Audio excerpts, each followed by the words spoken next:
8월 14일 목요일 스가랴 8장 14절에서 23절입니다.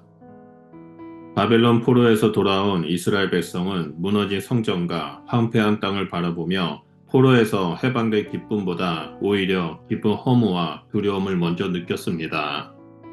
눈앞에 펼쳐진 것은 회복의 모습이 아니라 폐허였고 마음속에는 여전히 과거의 죄와 하나님의 징계의 기억이 무겁게 자리 잡고 있었습니다.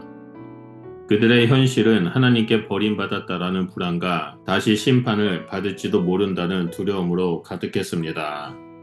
그러나 이런 절망 한가운데서 하나님은 스가랴 선지자를 통해 다시 말씀하십니다. 과거의 심판은 끝났으며 이제 회복과 새 시대의 문이 활짝 열렸음을 선언하십니다. 본문은 하나님 백성이 회복의 길을 걸으며 어떤 기준과 사명을 품어야 하는지, 그리고 그 길이 어떻게 열방을 향한 복의 통로가 되었는지를 선명하게 보여줍니다. 이는 단지 옛 이스라엘에게만 주어진 말씀이 아니라 오늘을 살아가는 우리에게도 동일하게 주어지는 하나님의 부르심입니다. 그러므로 우리는 이 말씀 앞에서 하나님의 회복 의도와 그분이 요구하시는 삶의 기준, 그리고 그로 인해 세상 속에서 감당해야 할 사명을 깊이 묵상해야 합니다. 이러한 이해를 바탕으로 이제 본론에서 구체적인 내용을 함께 살펴보고자 합니다. 먼저 첫 번째로 14절에서 15절에 하나님의 심판은 회복을 위한 가정입니다. 하나님은 조상들의 악한 죄와 완악한 마음 때문에 이스라엘을 징계하셨습니다. 그 심판은 일시적이었지만 그 안에는 분명한 목적이 있었습니다. 그것은 단순한 파멸이나 절망이 아니라 그들의 마음을 돌이켜 하나님께로 돌아오게 하는 회복의 과정이었습니다. 하나님은 죄를 미워하시지만 그분의 백성을 향한 사랑은 변함이 없었습니다. 그래서 징계 이후에 반드시 회복의 약속을 주십니다. 본문에서 하나님은 다시 예루살렘과 유다 집에 복을 내리겠다라고 선언하십니다. 이 말씀은 단순한 회복이 아니라 과거의 심판을 완전히 덮고 새로운 시대를 열어주시는 하나님의 크신 은혜와 의지를 보여줍니다. 하나님의 회복은 상처 위에 덧칠하는 위로가 아니라 상처의 원인을 뿌리째 뽑아내고 새 생명을 심는 역사입니다. 우리의 삶 속에서도 이 원리는 동일하게 적용됩니다. 고통과 시련은 종종 모든 것이 끝난 것처럼 느껴지지만 하나님의 계획 안에서는 오히려 믿음을 단련하고 내면을 정결하게 하며 성숙으로 이끄는 과정입니다. 시련의 날에 우리는 하나님의 손길을 쉽게 오해하고 원망할 수 있으나 그 깊은 곳에는 반드시 새로운 시작과 더 큰 은혜를 향한 길이 준비되어 있습니다. 그러므로 우리는 고난 속에서도 하나님의 신실하신 약속을 붙잡고 하나님이 예비하신 회복의 날을 믿음으로 바라보아야 합니다. 둘째로 16절에서 17절에 하나님의 백성은 진리와 화평을 행해야 한다는 사실입니다. 하나님께서 요구하시는 것은 단순한 제사와 의식 같은 종교적인 형식이 아닙니다. 하나님 우리의 삶 속에서 진리와 정의 그리고 화평이 실제로 드러나기를 원하십니다. 이는 단순히 겉으로 드러나는 말과 행동의 변화에 그치지 않고 마음의 깊은 곳에서부터 시작되는 철저한 변화를 요구하는 명령입니다. 거짓과 속임을 버리는 것은 단순한 외적인 정직함을 의미하는 것이 아니라 하나님 앞에서 한 점 숨김없이 투명한 마음을 지키는 것을 뜻합니다. 또한 서로를 해하려는 생각조차 품지 않는 것은 갈등의 상처의 뿌리를 미리 잘라내는 지혜로운 태도입니다. 마음속에 분노와 미움이 자리 잡으면 그것은 결국 말과 행동으로 통해 흘러나와 공동체를 해치게 됩니다.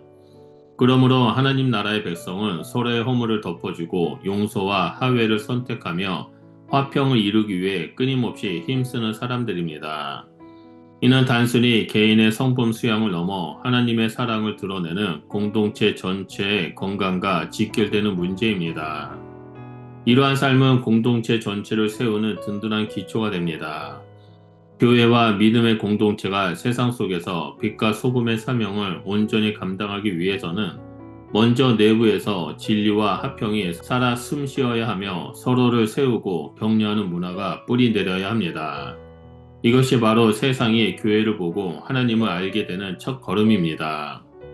마지막 세 번째로 18절에서 23절에 하나님은 슬픔을 기쁨으로 바꾸신다라는 사실입니다.